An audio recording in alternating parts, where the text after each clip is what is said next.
Tamar s'en alla et elle habita dans la maison de son père. Les jours s'écoulèrent et la fille de Shua, femme de Juda, mourut. Lorsque Juda fut consolé, il monta à Timna vers ceux qui tondaient ses brebis, lui et son ami Ira, l'Adulamite. On informa Tamar et on lui dit, voici ton beau-père qui monte à Timna pour tondre ses brebis. Alors, elle ôta ses habits de veuve, elle se couvrit d'une voile et s'enveloppa, et elle s'assit à l'entrée de Naïm, sur le chemin de Timna, car elle voyait que Sheila était devenu grand et qu'elle ne lui était point donnée pour femme. Alors, Juda la vit et l'a pris pour une prostituée parce qu'elle avait couvert son visage. Il aborda sur le chemin et dit, laisse-moi aller vers toi, car il ne le connut pas que c'était sa belle-fille. Elle dit, que me donneras-tu pour venir vers moi? Il a répondu, je t'enverrai un chevreau de mon troupeau. Elle dit, me donneras-tu un gage jusqu'à ce que tu me l'envoies? Il a répondu, quel gage te donnerai-je? Elle dit, ton cachet, ton cordon et le bâton que tu as à la main. Il le lui donna, puis il alla vers elle, elle devint enceinte. Elle se leva et s'en alla. Elle ôta son voile et remit les habits de veuve. Juda envoya les chevaux par son ami Adulamite pour retirer le gage des mains de la femme. Mais il ne la trouva point. Aujourd'hui, on s'arrête là. Que Dieu bénisse sa parole. Amen. Mettez-vous.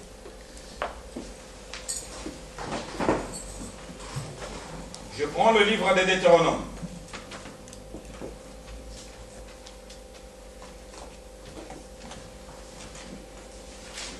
Je prends le livre des Deutéronomes, chapitre 25. Je prends le verset 5. Deutéronome, chapitre 25, le verset 5. Lorsque les frères demeureront ensemble, et que l'un d'eux mourra sans laisser de fils, la femme du défunt ne se mariera point au dehors avec un étranger, mais son beau-frère ira vers elle, la prendra pour femme et l'épousera comme beau-frère. 6.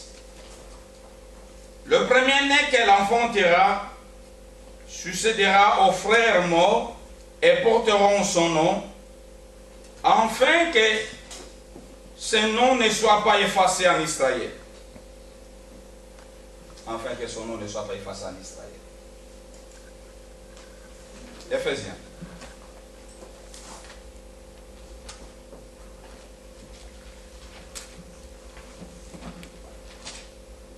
Éphésiens chapitre 4.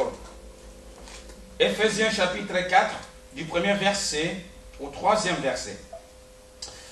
Je vous exhorte donc, moi, le prisonnier dans le Seigneur, à marcher d'une manière digne de la vocation qui vous a été adressée, en toute humilité et douceur, avec patience, vous supportant les uns aux autres avec charité. Vous efforçant de conserver, voilà le verset 3, vous efforçant de conserver l'unité de l'esprit par le lien de la paix. Que Dieu bénisse encore sa parole. Amen. Vous pouvez écrire, je vais le lire, je ne vais pas le lire, vous pouvez écrire aussi, Jean chapitre 1, le verset 17. Vous pouvez l'écrire, mais je ne vais pas le lire, je vais le réciter. Bon, je vais commencer à expliquer le message. Bien.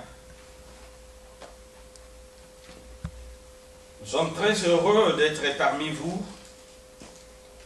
C'est aujourd'hui que nous commençons notre marathon sur l'interprétation de Judas et Tamar, que je parlais souvent en lingala pour rigoler un peu. Et tata bokilo atie bokilo nezemi. Donc ça c'est une longue interprétation que nous commençons aujourd'hui par la grâce du Seigneur.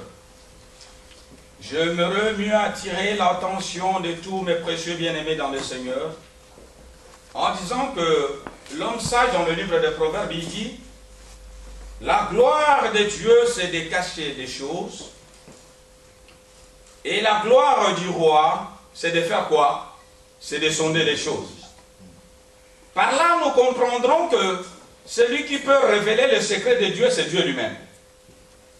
Car un homme de la terre ne peut pas révéler le secret de Dieu. C'est Dieu lui-même qui révèle ses secrets. Parce qu'il est écrit clair que la gloire du roi, la gloire de Dieu, c'est de cacher des choses. Et la gloire du roi, c'est de sonder les choses. C'est Dieu lui-même qui révèle ses secrets. Personne ne peut aller faire la théologie pour être attribué des dons ou de confirmer le ministère. Faire 10 ans dans l'école de la théologie ne fera jamais d'une personne un ministre de Dieu. Jamais. Car l'Écriture dit que personne ne peut recevoir si le ciel, Amen. Il fait quoi? Le ciel ne lui donne pas. C'est-à-dire que tout ce que l'homme peut recevoir, c'est le ciel qui lui donne. C'est-à-dire qu'on peut aller dans des écoles théologiques, faire la théologie. Je ne suis pas contre la théologie. Mais j'interpelle la conscience des gens qu'il ne faut pas y aller à la théologie pour faire la théologie de sortie que tu es devenu un révérend pasteur, apôtre, docteur, non. La théologie ne donne pas le ministère et cela ne confirme pas le don. Mais l'homme ne peut recevoir que celle qui lui a été donnée du ciel. Le frère Paul relate là très bien dans le livre d'Éphésiens. Il dit que celui qui est monté, celui-là qui est descendu dans la région inférieure de la terre, il a mené des captifs. Et après il a fait quoi? Il a fait les dons aux hommes. Des autres comme des pasteurs, des apôtres, des évangélistes, ainsi de suite. Ce que le ministère, on ne le prend pas à l'école de la théologie. Mais c'est le don que le Seigneur distribue aux prédestinés. Voilà pourquoi nous disons que dans notre évangile, nous confessons que c'est Dieu lui-même qui révèle ses secrets. Parce que vous allez bien remarquer que Dieu, quant à la chair humaine, à la personne du Seigneur Jésus-Christ, il est venu pour déceler les choses, déceler la connaissance de Dieu aux prédestinés. Parce que Jésus-Christ à la chair humaine, c'est Dieu qui s'est rendu manifeste. Pour faire quoi? Pour déceler des choses qui étaient scellées à la portée de qui? À la portée de prédestinés. Pour simplifier les choses. Jésus-Christ, quand il prêchait en parabole, quand il revenait auprès des prédestinés, il prenait ce qu'il prêchait en parabole, il faisait quoi? Il le décelait aux 12. À la foule, il parlait en parabole. Et quand il se retire auprès des 12, il fait quoi? Il décèle des choses qui étaient en parabole, il le décèle ça à la connaissance de qui? À la connaissance de prédestinés. Voilà pourquoi vous qui sont des prédestinés, qu'il a plu à Dieu de prendre des choses scellées, de faire quoi? De déceler à votre connaissance. Est-ce que vous êtes là? Amen.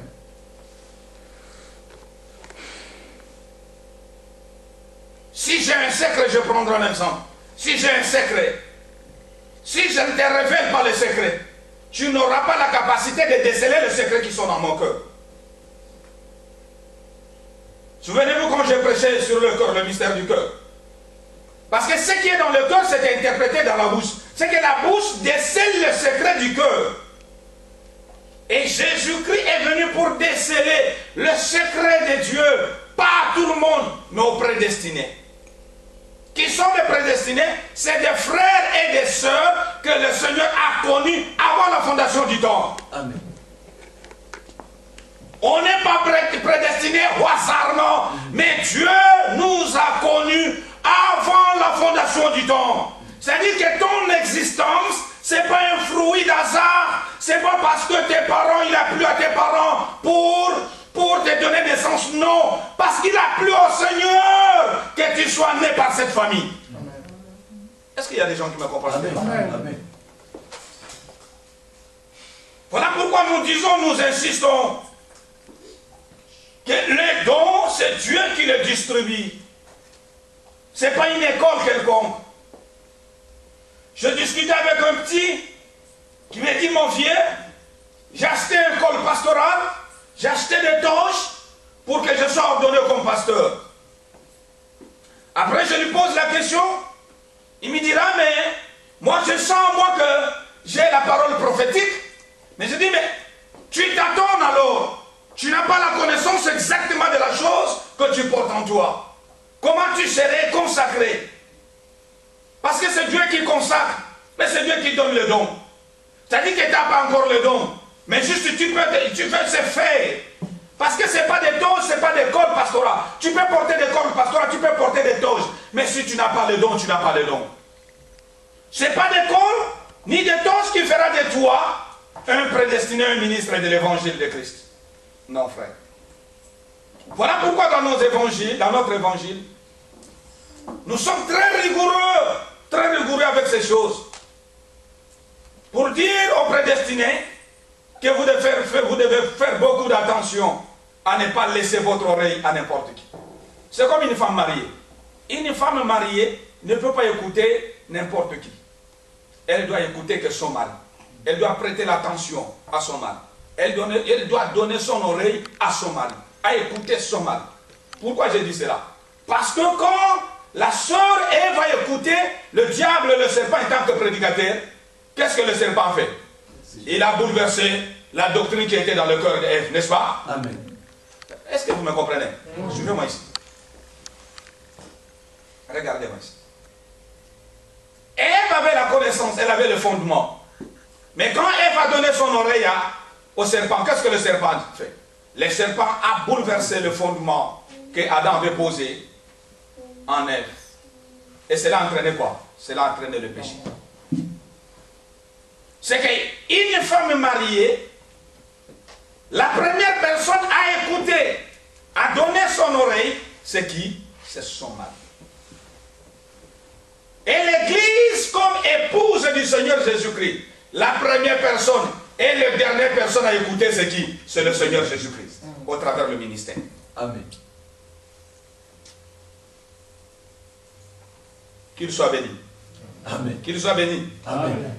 Vous êtes très froid, très froid. C'est comme si vous êtes dans le congèle aujourd'hui. Que le nom du Seigneur soit loué. Amen. Voilà pourquoi j'insiste en toutes ces choses. Je mets des fondements. Je pose bien des fondements. Tout en sachant le temps où nous sommes, le moment que nous courons. C'est que ce qui moi, ça n'est pas la communication comme Otonianso, elle n'aura plus confiance en son mari. Si l'église du Seigneur écoute tout le monde, ils risqueront même d'écouter les séducteurs et qui brisera le fondement de la vérité. Parce qu'ils sont beaucoup, les ennemis de la vérité.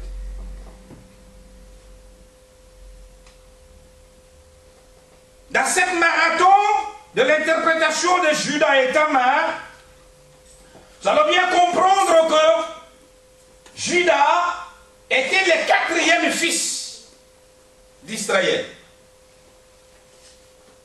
Judas, il était le quatrième fils d'Israël. Israël que vous appelez Jacob, son nom c'est Israël. Selon la prophétie de Genèse chapitre 49, dont les versets 9, quand vous descendrez 8 à 9, Israël, quand il rassemble les 12 avant sa mort, il doit bénir ses enfants. Et Judas, qui était son quatrième fils, son nom, Judas, signifie louange. Je ne sais pas aujourd'hui, des couples aujourd'hui qui affrontent des enfants, à Botimon Nanaye, ils lui donnent le nom de Beyoncé, parce que Beyoncé, elle a du succès, et tu donnes à ton fils, ta fille, le nom de Beyoncé, sans pourtant que tu saches l'origine de ce nom, la signification du nom de Beyoncé, c'est parce que Beyoncé c'est une star et tu préfères aussi à donner à ta fille le nom de Beyoncé. Et si ce nom c'est un nom de démon? Quelle malédiction que tu entraîneras dans la vie de ta fille? C'est parce que Rihanna a de succès, je préfère donner à ma fille le nom de Rihanna. Et tu comprends bien la signification de ce nom que tu donnes à ta fille? Car le nom en Israël, il y avait une grande signification. Amen. En Israël, on ne donnait pas le nom, n'importe quel nom. Mais le nom, c'est un souhait que le parent souhaite que son enfant soit. Est-ce que vous me comprenez? Amen. Le nom, c'est un souhait que le parent souhaite à leur fille ou à leur fils. Quand tu liras toute la Bible, tous les patriarches de la Bible n'ont pas donné à leurs enfants le nom parce qu'ils avaient le désir de donner le nom, non. Mais c'était des souhaits. Qu'ils souhaitaient ou qu'ils souhaitaient à leurs enfants. Exemple, quelqu'un qui donne à son enfant le nom de vainqueur. C'est-à-dire que c'est un souhait que je souhaite que mon enfant soit un vainqueur dans toutes circonstances qu'il affrontera dans sa vie. Voilà pourquoi moi, quand les gens me posent des questions, pourquoi tu as donné à ta fille le nom de Boavida, belle vie? Parce que j'ai désiré que ma fille, dans sa vie, qu'elle porte une belle vie en lui. C'est un souhait qui animait mon cœur. Et j'ai donné aussi à ma fille ce nom. Comme ces petits-là, les petits Diboué. Donc Diboué, ça en chinois signifie Libanga. C'est-à-dire que ses parents désirent que cet enfant soit solide dans sa vie comme une pierre. Parce que Libanga se va poser un wawa. Quel que soit mon pépé, cela ne l'emportera pas. C'est-à-dire que ces petits, qu'il restera solide dans toutes les circonstances, qu'il viendra de gauche en droite, même les vents et marées, le petit ne bougera pas. C'est-à-dire que c'est un souhait que le parent souhaite. Est-ce qu'il y a des parents ici? Amen. Il ne faut pas ramasser des noms parce que tu entres en internet, parce que tu es fan de rien, non, tu prends ce nom, tu incubes ça dans ta fille. Non. Le nom c'est un souhait pour vous parents, pour vous qui désirent de mettre des parents. Le nom c'est un souhait que tu souhaites à ton fils ou à ta fille. Voilà pourquoi Judas, son nom signifie louange. Jacob dit, Judas mon fils, tu recevras les hommages de tes frères. Tes frères viendront se prosterner devant toi. On se prosterne devant qui? Devant celui qui est supérieur, n'est-ce pas? Oh non, l'assemblée des saints. Est-ce que vous êtes des saints? Amen. On se prosterne devant qui? Devant Dieu. On se prosterne, le frère m'a dit devant Dieu. On se prosterne devant qui? On se prosterne devant une autorité. Ça, c'est le frère Philippe. On se prosterne devant qui? Une autre réponse. J'ai besoin de 4 réponses. On se prosterne devant qui? Devant un roi. Ça, c'est la sœur Esther. On se prosterne devant qui? Devant un supérieur. Voilà. Tout ça, ce sont des bonnes réponses. On se prosterne devant celui qui domine, devant celui qui a l'autorité de recevoir cela. Et quand Israël dit que le fils de ta mère, tes frères viendront se prosterner devant toi, Judas, tu recevras de leurs hommages de tes frères. C'est que Judas était supérieur en dignité parmi ses frères. C'est que son père lui souhaitait qu'il est supérieur. Son père disait qu'il est supérieur. En guise de sa supériorité, ses frères viendront faire quoi? Viendront se prosterner devant Judas. Et quand nous remarquerons que Judas ici, il n'était que l'ombre de véritable Judas. Parce que quand le grand Judas est venu, à la personne du Seigneur Jésus-Christ, c'est lui qui reçoit tous nos hommages. Parce qu'il est écrit dans le ciel, sur la terre et sous la terre, tout genou fait quoi? Tout genou fléchit. Devant qui? Devant le Seigneur Jésus-Christ. Et toute langue fait quoi? Toute langue confesse que Jésus-Christ est Dieu à la gloire de Dieu le Père. C'est que Judas, que tous ses frères viennent se prosterner, et qui reçoit les hommages ici, c'est le Seigneur Jésus-Christ qui est le frère Judas, où tout genou fléchit devant lui. Et c'est lui qui refait quoi? C'est lui qui reçoit tous les hommages des prédestinés.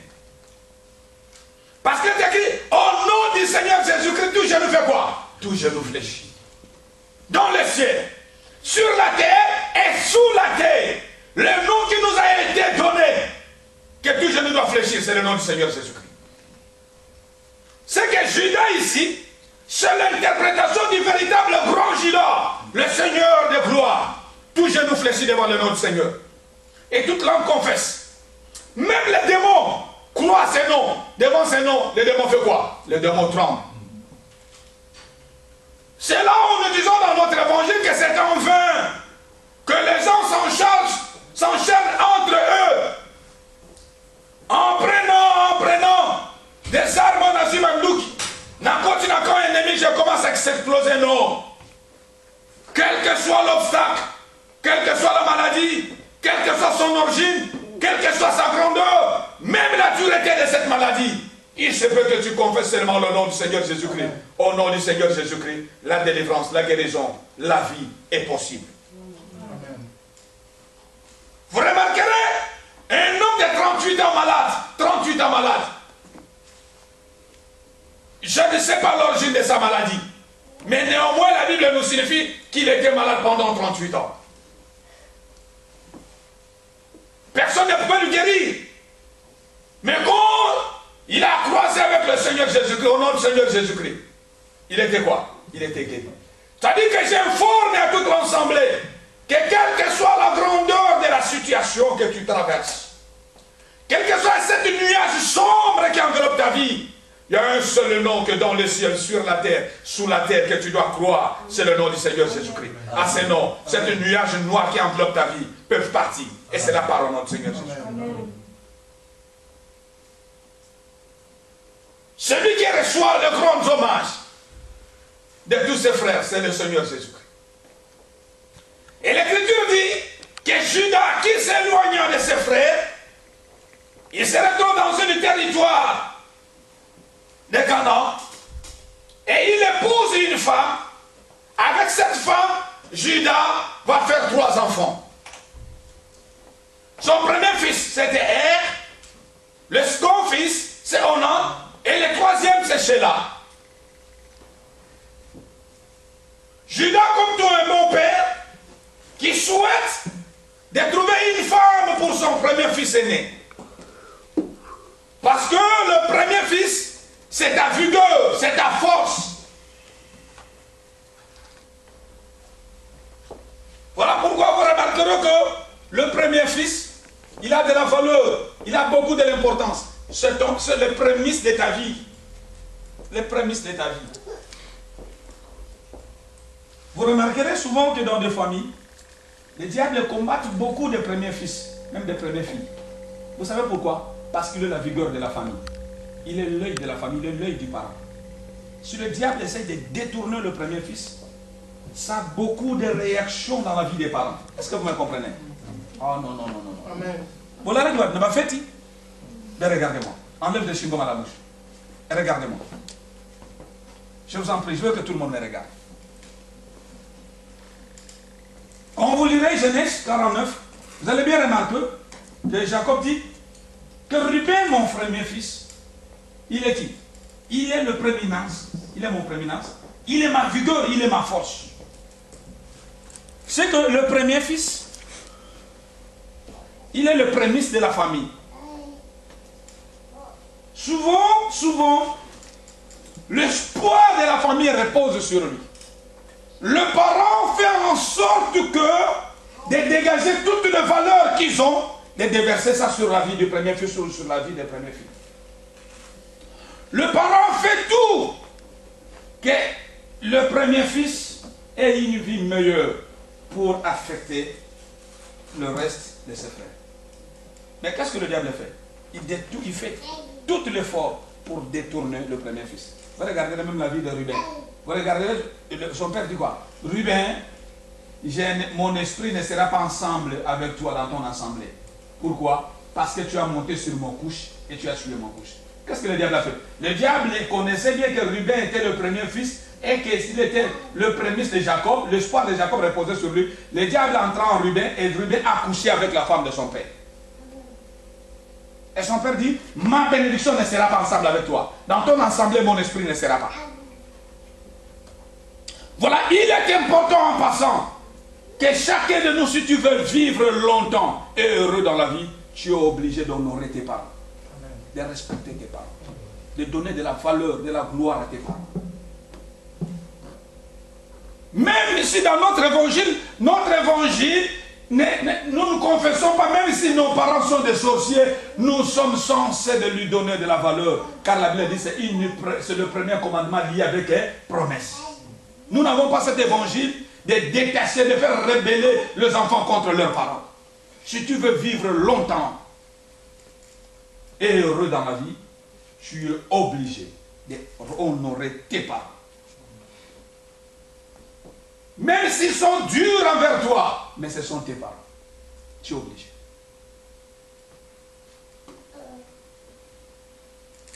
Chaque fois que le corps de tes parents sont attristés à cause de toi, tu t'écartes, tu t'éloignes de la bénédiction de tes parents. Il y a des gens qui marchent aujourd'hui, la bénédiction de leurs parents ne sont pas ensemble avec eux. Parce qu'à cause d'un copain, surtout des filles, sont capables de faire ça. Parce qu'à cause d'un copain, elle est très amoureuse. On lui dit non, moi je ne veux pas ces garçons. Non, maman, tu exagères, maman, tu abuses avec le Français aujourd'hui. Elle est capable même de coller son nom. Elle est capable même de claquer la porte à ses parents. Et il part. Frères et sœurs, si tu l'as déjà fait dans ta vie, il faut que tu demandes pardon à tes parents. Si tu as déjà blessé le corps de tes parents en faisant quelque chose que tes parents n'étaient pas contents, à la fin de ce message, tu prendras ton portable, tu appelles tes parents et tu présentes le pardon. Moi, je n'aime pas les excuses. Oh, non, pasteur, excuse-moi. Moi, j'aime bien que personne prononce dans mon oreiller, pasteur, pardonne-moi. Moi j'aime plus le mot de la Bible. Parce que le pardon, c'est une puissance qui libère. Que Dieu bénisse. Si les parents physiques, les parents biologiques méritent l'honneur, Dieu qui est notre parent authentique, il mérite quoi? Il mérite plus que l'honneur. Plus, c'est au-delà de l'honneur. Et si le pasteur, c'est notre parent aussi, parce que nous avons 3 parents, il mérite quoi? Il mérite double honneur. Que le Seigneur nous bénisse. Amen. Il a choisi une femme qui s'appelait Tamar pour que son fils se marie avec Tamar. Mais l'Écriture dit, quand elle s'est mariée avec Tamar, suivez-moi ici. Parce qu'aujourd'hui, c'est rien que le commencement. Il faut que tu saisisses. J'ai pris que le Seigneur nous donne encore de la force et qu'il nous inspire encore davantage sur cette marathon de Judas et Tamar. Elle s'est mariée avec Tamar, mais la Bible dit qu'elle était méchante aux yeux de l'Éternel. L'Éternel a fait quoi? L'Éternel l'a tuée. C'est que la méchanceté c'est un gros péché devant le Seigneur. Être méchant au fond de toi. Parce qu'il y a des gens qui sont méchants, très méchants. Il est destiné pour faire pleurer les autres. Il est vraiment méchant lui-même. Tu as déjà rencontré quelqu'un qui est méchant lui-même? Vous n'avez jamais rencontré? Moi, j'ai déjà connu des gens méchants eux-mêmes. Il est là, prédestiné pour faire pleurer les autres. L'homme comme Kagame, il a été prédestiné méchant pour faire le mal à ses propres frères, à ses propres soeurs. Le génocide, c'est Kagame qui l'a organisé. C'est lui-même l'auteur du génocide de Rwanda qui s'acharne contre ses frères pour incriminer les Hutus. Mais c'est lui-même qui a organisé tous ces massacres. C'est lui qui a tué Ibiarama. Mais aujourd'hui, il est où? Il est sur le fauteuil, il mange des gâteaux. Les hommes comme des Kagame et les hommes comme des Kanambe, des gens très très méchants en eux-mêmes, qui tuent sans pitié, qui répandent le sang jour et nuit. Et il y a des hommes aussi méchants. La méchanceté Dieu tue à cause de la méchanceté. Il y a des gens qui ont le cœur méchant. Il n'a que toujours le cœur de vengeance. En lui habite toujours la vengeance. Mais Dieu a déjà pris ça, mon frère Trésor. Il a dit à moi la vengeance. Et à moi quoi? La rétribution. Er était tellement méchant. Et Dieu l'a fait quoi? Dieu l'a tué. Quand Dieu a tué Er, Judas, regardez que Er n'a point fait des enfants avec Tamar. Il préfère prendre au nom de son deuxième fils et donner à qui? Donner à Tamar. Je vais ici. Quand il prend son deuxième fils, il donne à Tamar. Tamar, c'est la belle-sœur à qui? C'est la belle-sœur à Onan, n'est-ce pas? Amen. Il lui donne pour que Onan fait des enfants avec Tamar. Et que ces enfants portent quoi? Portent le nom du défunt. Quand Judas fait tout cela, Judas se réfère à quoi? Il se réfère à la loi de Moïse. Parce que la loi de Moïse, dans le livre de Deutéronome, chapitre 25, dans le 5e verset au 6e verset, la Bible dit quoi? La Bible dit, quand les gens habiteront ensemble, et que l'un ne fait pas des enfants, et qu'il meurt, la femme du défunt ne se mariera jamais en dehors de la famille.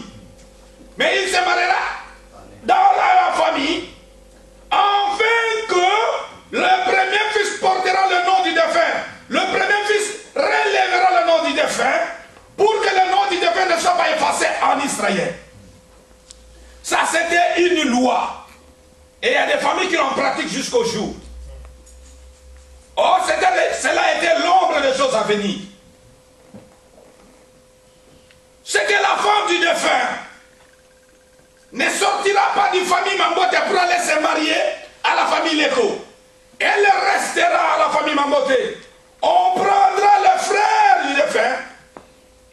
Il se mariera avec la femme de son frère, afin que le premier fils qui naîtra de cette union portera le nom du défunt, pour que le nom du défunt ne soit pas effacé en Israël. C'est-à-dire, il suscitera une postérité au frère qui est mort.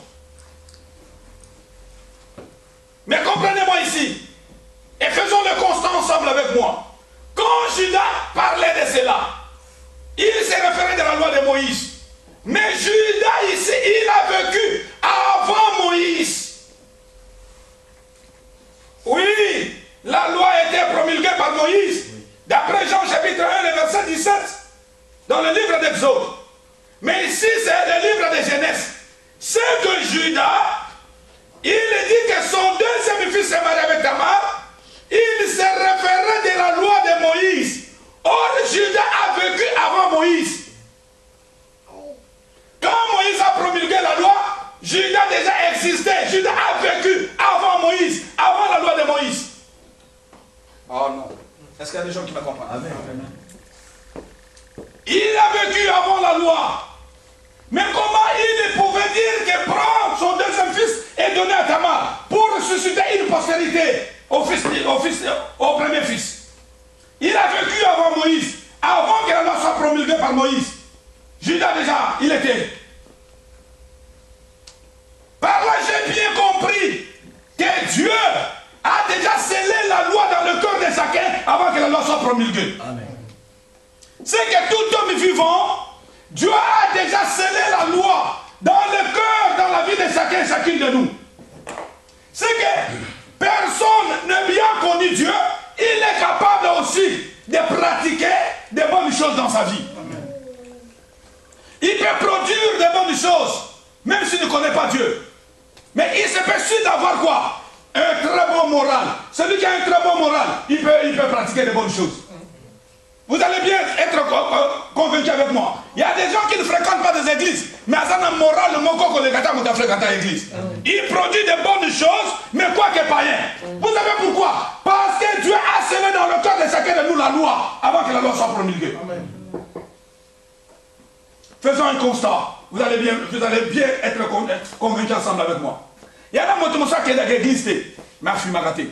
Amela Diamate, Amela Massangate. Quand tu lui poses la question pourquoi tu fais ça, non, c'est contre la santé. Non, mais il n'a jamais écouté même la parole de Dieu. Mais il produit de bonnes œuvres. Pourquoi? Parce qu'il a un très bon moral. Voilà pourquoi le moral et l'éducation de la famille contribuent aussi à l'épanouissement de quelqu'un dans la société. C'est pourquoi moi je dis, et je dirai chaque jour, qu'on peut être le ministre de Dieu plein d'onction, mais si tu as un caractère sous-développé, ton caractère sous-développé sera un grand obstacle pour ton onction. Au lieu que les gens voient ton onction, ils vont commencer directement à se référer à ton caractère sous-développé. C'est que ton caractère sous-développé peut être un obstacle majeur pour ton onction. C'est qu'avoir un très bon moral aussi, c'est très important, mon frère. Très important. C'est que celui qui a un bon moral, il peut pratiquer de bonnes choses. Il peut être dans la société sans gêner les gens parce qu'il a un bon moral, mais il ne connaît pas Dieu. Tu vois des mamans de cartel, mais pourquoi on a des camarades cette amie ne prie pas, mais au moins elle se comporte bien. Cette fille ne prie pas, mais quand elle s'habille somptueusement, elle s'habille d'une manière décente, c'est comme si quelqu'un qui parle à l'église. Que la paix du Seigneur soit avec vous. Amen. Parce que quand Judas parlait de cela, il s'est référé de la loi de Moïse, mais lui qui a vécu avant la loi, avant que la loi soit promulguée. Judas a déjà vécu. C'est que Dieu a scellé dans le corps de chacun de nous la loi. La loi, avant que quelqu'un puisse exister, Dieu a déjà scellé la loi. C'est que ton corps, là, c'est la première Bible de Dieu, donc Dieu a scellé déjà sa loi en toi. Parce que, quand Judas faisait cela, quand il disait à son frère, à son fils, on plutôt, de se marier avec la femme de Ève, il se référait de la loi. C'est que tout homme qui vit, Dieu a déjà scellé la loi en lui. Il peut pratiquer de bonnes choses. Mais cela ne te donnera, retenez bien, cela ne te donnera pas l'accès à la vie éternelle. Tu peux pratiquer de bonnes choses parce que tu as un bon moral, mais cela ne te donnera pas l'accès à la vie éternelle. C'est pas ça qui lui donnera l'accès à la vie éternelle. C'est là les choses deviennent de plus en plus dures. Il parle comme mon sembo passigna. C'est pas ça qui te donnera l'accès à la vie éternelle. L'accès, pour avoir l'accès à la vie éternelle, tu dois avoir la connaissance du vrai Dieu. Amen. Tu dois avoir la connaissance d'un vrai enseignement. Croire au Père qui est la loi et croire au Fils qui est la grâce. Amen. Parce que c'est écrit à la loi et au témoignage. Si on ne parle pas ici, il y a peu d'euros. C'est que pour hériter la vie éternelle, même si tu as un bon moral, mais pour hériter la vie éternelle, tu dois avoir la connaissance d'un vrai Dieu. Si tu n'as pas la connaissance, tu n'auras jamais la vie éternelle. Lisons un peu une écriture qui me vient à la tête.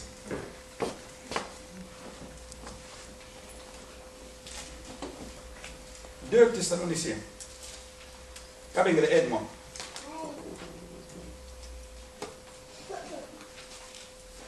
Deux Thessaloniciens, chapitre 1, le verset 8.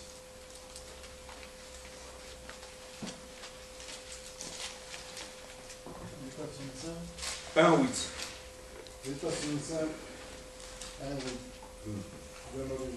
Amen.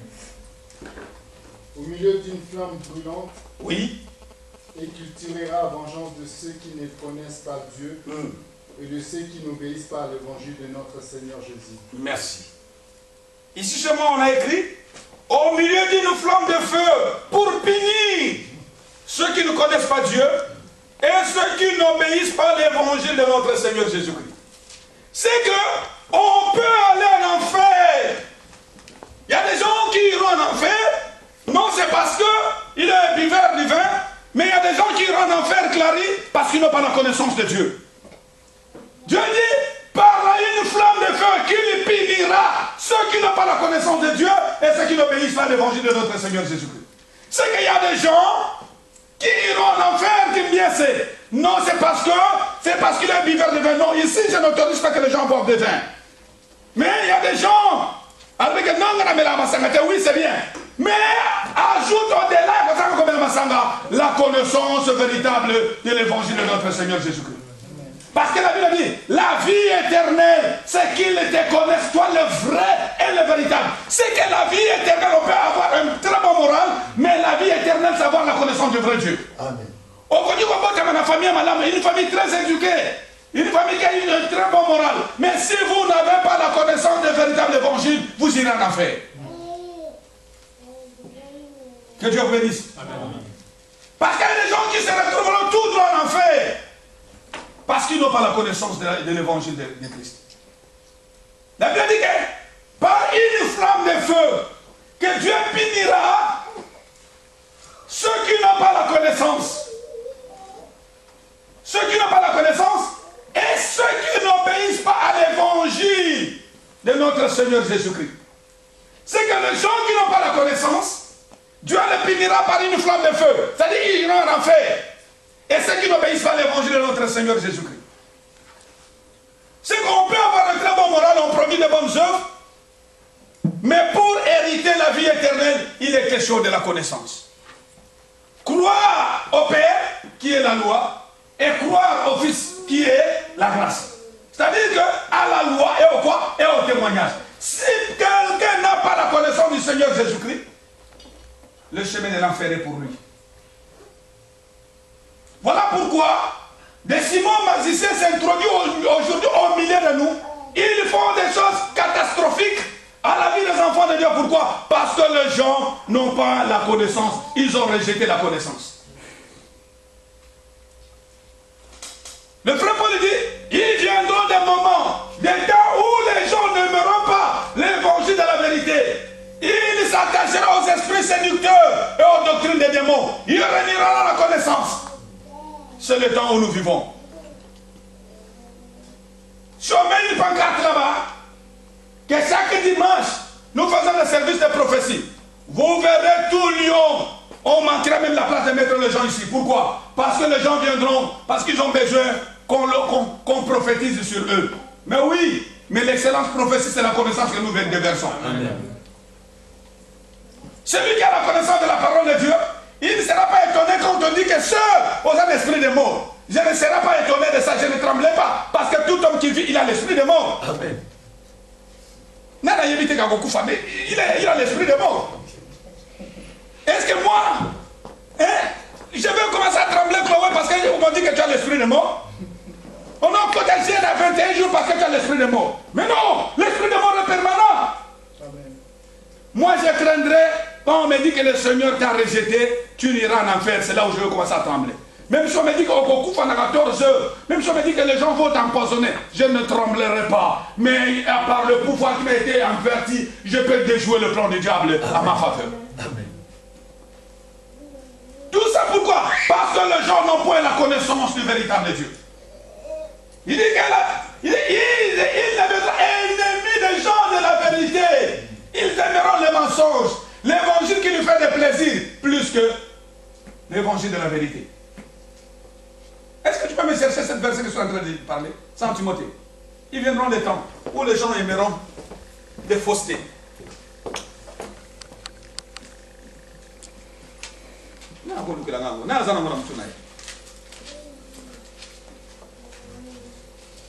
Le temps que nous vivons, c'est ça.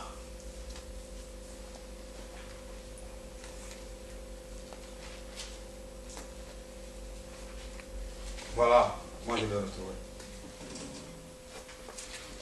2 Timothée 3. Sachant que dans les derniers jours, il y aura des temps difficiles, car les hommes seront égoïstes, amis de l'argent, fanfarons, hautains, blasphémateurs, rebelles, à leurs parents ingrats, irreligieux, insensés, déloyaux, calomniateurs, intempérants, cruels et ennemis des gens de bien. Très, très emportés, en fleurs d'orgueil, aimant les plaisirs plus que Dieu, ayant l'apparence de la piété, mais reniant ce qui fait la force, éloigne-toi de ces gens. Ah non, c'est pas en fait, ça aussi, mais c'est pas vraiment ça que j'ai vraiment besoin. Ils aimeront les plaisirs plus que Dieu, ennemis des gens de bien.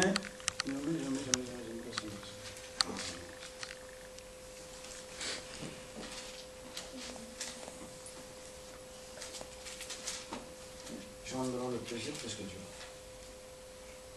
Дождь идет и трещ. Hein? Souvent, tout le monde capte tout flèche. Oui, c'est ça que je viens de dire.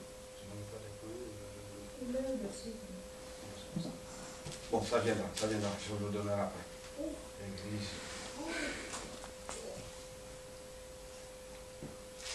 Laisse-moi encore, je suis vraiment pensé, je reviendrai après. C'est-à-dire que le temps que nous vivons, c'est 7 ans. Mais, pour toi, il faut que tu ailles la connaissance du Seigneur Jésus. La connaissance du vrai enseignement. Le vrai enseignement, nous insistons. Notre enseignement, c'est le vrai enseignement. Tu dois avoir la connaissance de la parole de Dieu. Si tu n'as pas la connaissance de la parole de Dieu, tu se retrouveras en enfer. Et ton corps deviendra le caverne des démons. Quand on était encore dans le groupe de prière, il y a une soeur qui n'avait pas la connaissance de la parole. On a prêché que celui qui a le fils, il a la vie. Alors il y avait un méchant frère, des faux frères, parce que le frère Paul a dit, il s'introduira au milieu de vous de faux frères. Un faux frère qui après la prédication qui part voir la soeur, sœur, au lieu qui, pasteur a dit que celui qui a le fils a la vie. Mais toi tu n'as pas le fils, c'est-à-dire que tu n'as pas la vie. Il faut que je te donne un fils pour que tu ailles la vie. Ce n'est pas une comédie, c'est une histoire. Tout ça pourquoi? Parce que les gens n'ont pas la connaissance. Et après, le frère a couché avec la soeur. La soeur en Christ est tombée enceinte. On nous a livrés au diable. Si la soeur avait la connaissance, la soeur allait lui dire quoi? Le fils que je dois avoir, c'est le Seigneur Jésus. Amen. Vous remarquerez même le Seigneur, il a vécu le diable avec quoi? Avec la connaissance. On peut vaincre dans un combat si on a quoi? On a la connaissance. Je vous exhorte par la compassion de Dieu, attention. Dans chaque domaine de la vie, la connaissance exige. Même dans la société, pour être épanoui dans la société, tu dois avoir la connaissance de la chose que tu fais. Si tu n'as pas la connaissance, tu es un mort, tu es un malheureux. Un malheureux, c'est celui qui manque la connaissance de la chose qu'il fait. Celui qui n'a pas la connaissance des actes qu'il pose, il ne mesure pas des conséquences des actes qu'il pose. C'est un malheureux.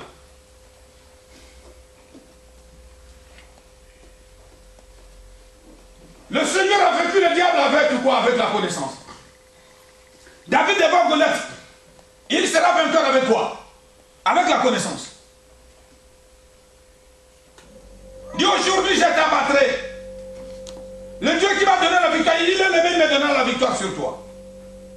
C'est-à-dire que le combat, tu sortiras vainqueur si au moins tu as la connaissance du vrai enseignement. Si tu n'as pas la connaissance, tu feras de n'importe quoi. Et ton corps deviendra le caverne des démons. Pour que tu chasses les démons, mais cependant, tu appelles les démons dans ton corps.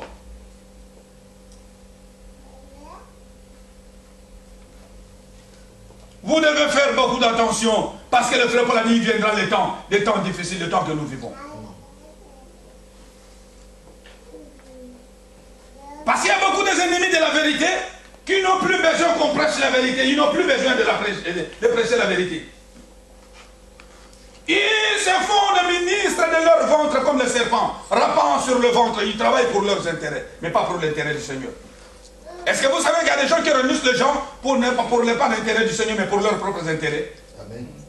Il y a beaucoup d'églises, il y a beaucoup de ministres qui renouent les gens, non pour le Seigneur, mais pour leurs propres intérêts.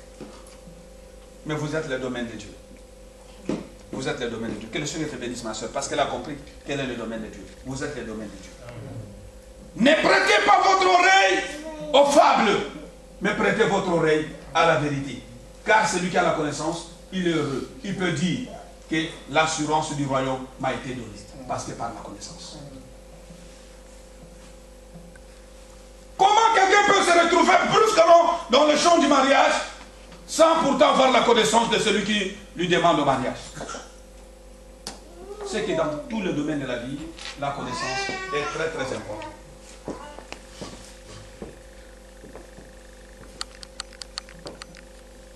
Il savait très bien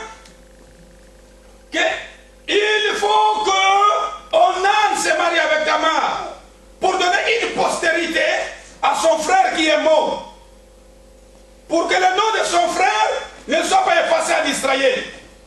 C'est-à-dire que le nom du frère ne sera pas effacé en Israël. Il faut que Onan se marie avec la femme de son frère. Pour faire quoi? Pour susciter une postérité à son frère. Il ne se mariera jamais en dehors de la famille, mais dans la famille. Pour conserver le souvenir de son frère, le nom de son frère. C'est de la même manière qu'aujourd'hui, nous, l'Église, on n'a pas une promesse de perdre. Écoutez, nous n'avons pas une promesse de perdre, mais nous avons une promesse de conserver. Le frère et la sœur ne peuvent pas se marier en dehors de l'Église. Comprenez-moi ici ce que je prêche. Ce que je parle ici, comprenez-moi ici. Nous sommes obligés de conserver la race de notre Père. Voilà pourquoi, lisons un peu Éphésiens. On avait déjà lu ça, mais on le lit encore. Éphésiens chapitre 4.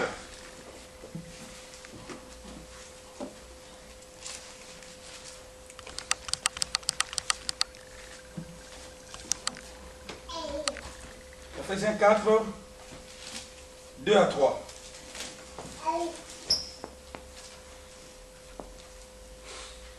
Celui qui l'a trouvé peut le lire. Kavengere peut le lire.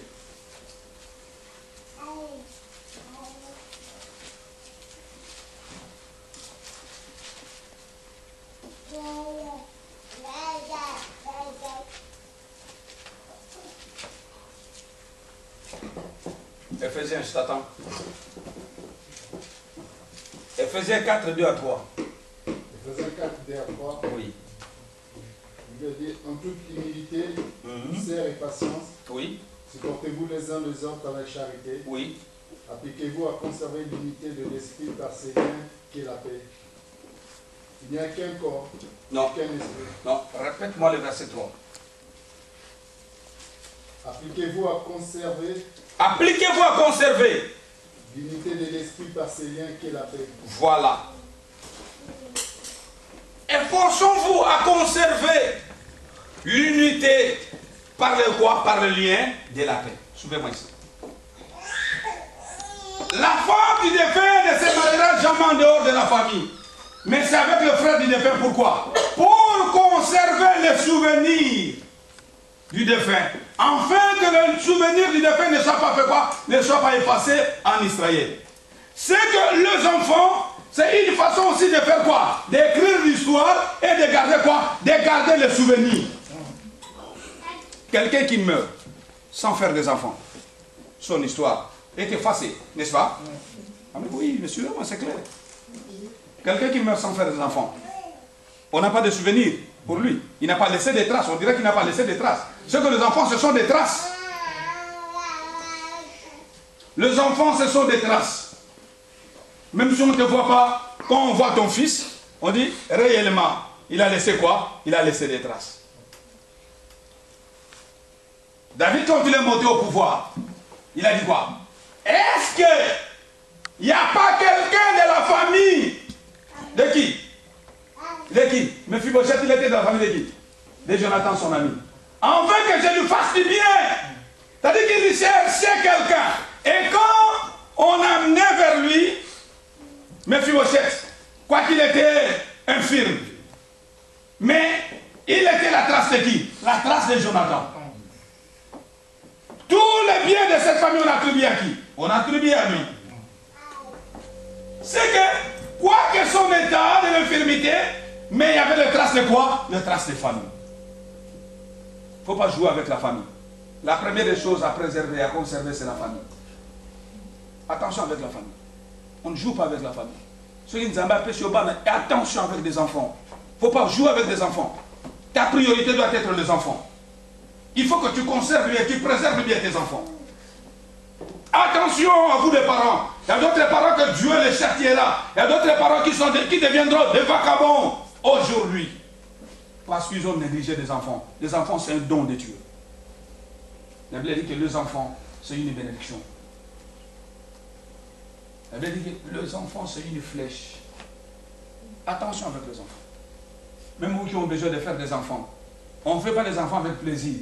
Parce qu'aujourd'hui, les gens font des enfants pour avoir des papiers. C'est bien, bravo, je vous salue. Mais attention avec des enfants. C'est une grande bénédiction, c'est une grande responsabilité. Est-ce qu'il y a des parents ici? Amen. Il y a des parents qui s'amusent de faire leurs bêtises aux yeux des enfants. Regardez-moi ici les parents. Regardez-moi. Ils font de n'importe quoi. Sœur, regarde-moi. Et regarde-moi, c'est moi qui prêche. Qui font des conneries aux yeux des enfants. La Bible dit, parents, montre aux enfants le chemin qu'ils doivent suivre. Quand il deviendra, quand il fera quoi? Il suivra ce chemin. Si dans la maison, on met que ndombolo, tu verras même ton enfant quand il marche, même à l'école, au milieu, même dans la cantine, vous verrez ton enfant commence à danser les ndombolo. Pourquoi? Parce que c'est ça la musique qu'il écoute à la maison. C'est ça l'instruction de ses parents. Il y a une petite fille à Saint-Étienne qui a fait croire même aux petites filles des Arabes le nom du Seigneur Jésus-Christ. Vous savez pourquoi? Quand elle arrive aux cantines, on lui donne à manger. Elle commence à prier. Seigneur Jésus-Christ, bénis cette nourriture. Que cette nourriture puisse contribuer à ma santé. C'est une fille de 5 ans, une fillette de 5 ans. Bénis cette nourriture. Que cette nourriture puisse contribuer à ma santé. Chaque jour, elle faisait. Chaque jour, elle faisait. Ses copines, quand elle rentre à la maison, le bandit, vous n'avez pas voir. Seigneur Jésus-Christ, bénis cette nourriture. Abomination! Les parents commencent à crier. Les parents ont fait une marche contre cet enfant en école. Mais vous déposez ma mémo que cet enfant est en train de détruire nos enfants. C'est une fille d'Orcas. Ce n'est pas une légende, non, c'est une vérité que je vous dis. Dans l'église de Bethesda à Saint-Étienne, quand je partais prêcher. Et ça n'a pas dit qu'on est parti voir même le directeur de l'école. Mais qu'est-ce que... Donc, tous les parents s'encharnent contre cette fillette. Vous voyez comment cette fillette a fait paniquer toute l'école et les parents des familles. Elle est devenue une trouble faite pour les parents. J'aime bien ça. J'aime bien ça. Elle est devenue un danger pour les parents. Bah ça va même moi, il faut le revoir à l'école parce qu'il y a comme un danger pour la communauté d'abord. Waouh, que tu gardes cet enfant à toujours. Vous savez pourquoi? Parce que c'est ça le moral, c'est ça la vie, c'est ça le chemin, c'est ça la valeur que ses parents dégageaient. Et l'enfant est parti faire quoi? Il a reproduit ça. Mais regardez les valeurs que vous dégagez.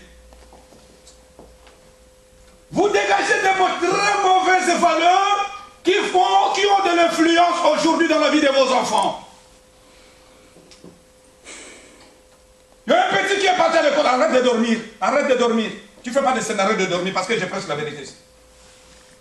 Il y a un petit qui est parti à l'école, un petit de 6 ans, à Kadi Copine Naye, à Longolé Bilamba. Quel scandale! Aujourd'hui, ses parents se retrouvent dans la justice dans l'ordre de Gosamba. Parce qu'on a dû comprendre directement que ce sont des conneries que ses parents font, ils les font à la portée des enfants. Ils ont de sérieux problèmes aujourd'hui. Il y a une autre femme que je connais. Il vivait avec son amant, comme il faisait toutes ces conneries à la portée de sa fille. Un jour, cet amant, son amant, a déversé sa fille, a abusé avec la virginité de sa fille. Attention à vous les parents. Attention à vous les parents. Les enfants ne sont pas des choses. Il ne faut pas faire des enfants pour avoir des papiers, mais il faut comprendre que c'est une responsabilité devant Dieu. Que le Seigneur vous bénisse. Amen. Que le Seigneur bénisse tes parents. Amen. Il faut privilégier, protéger les familles. C'est très important. Dieu, c'est un Dieu des familles. Même pour écrire l'histoire, Dieu a écrit l'histoire avec des familles. Il a pris Abraham, il a écrit l'histoire avec Abraham. C'est des familles. Dieu aime des familles. Dieu aime les unités de la famille. Dieu aime l'unité de la famille. Dieu aime comme ça. Que Dieu bénisse toutes les familles qui sont ici. Amen. Pour que le mémoire du défunt ne soit pas effacé en Israël, on doit conserver. Voilà les aussi n'ont jamais eu une promesse de perdre, mais l'Église a reçu une promesse de faire quoi? De conserver l'unité. C'est que la sémence que nous devons conserver ici, c'est l'unité. Car le frère Paul dit que efforçons-vous de conserver l'unité et de vivre en quoi? En paix. C'est que l'Église n'a pas reçu une promesse de perte, mais l'Église a reçu une promesse de faire quoi? De conserver l'unité. Et de vivre dans le lien de quoi? Dans le lien de paix. Parce que le Seigneur qui nous a appelés, c'est un Seigneur de quoi? De paix. C'est impossible que les gens ne peuvent pas vivre ensemble, compris ensemble, qu'on n'est pas en paix. Et tu viens au sein de l'église, tu pries et tu sors, que tu n'es pas en paix avec ton frère Claret. Qu'est-ce que tu fais? Or, l'Écriture dit quoi? Si tu veux offrir à ton Seigneur et que tu te rends compte que tu as des problèmes avec la sœur Isabelle, je prendrai quoi? Je déposerai mon offrande. J'irai d'abord m'arranger avec ma sœur et après quoi?